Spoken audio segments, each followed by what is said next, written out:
Okay, so DMX been in my energy for the last 2 3 days, right?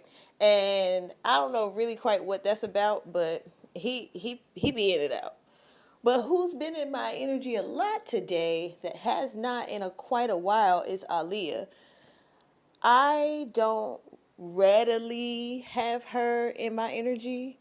She's never really prominent in my energy, right? But whenever she does come in my energy, she bring a few little songs, a few little, you know, little hums and hums and ha's or whatever.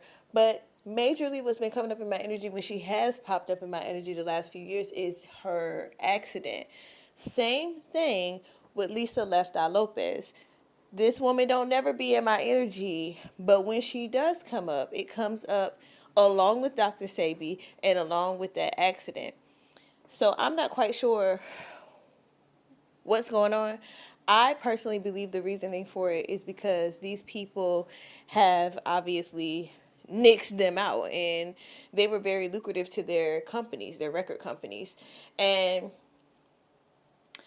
when you don't, okay, so you ever seen that movie Wanted and you got the fraternity, right?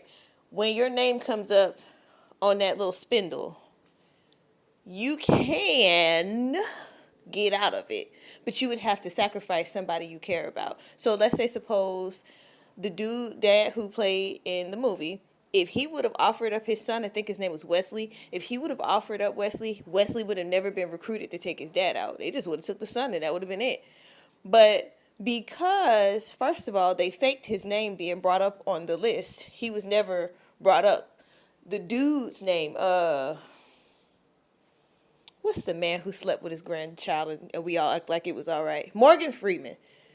Morgan Freeman's name came up and he decided to take out the only person who knew his name came up, right?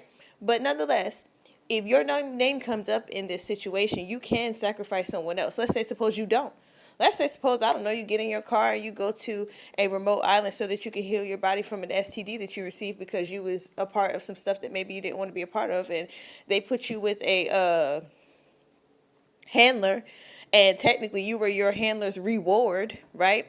You were a prize, you were a trophy, and you needed to get your mental health, your physical health, your spiritual health all back in alignment. And then when you came back to the United States, you was going to tell everybody what happened. And they said, oh, no, we can't have that, right? Let's say suppose you were on a remote island and you were shooting a music video and something happened that we don't want other people to know. So we put your lifeless body or your drug body on a plane and said it got into an accident, you know?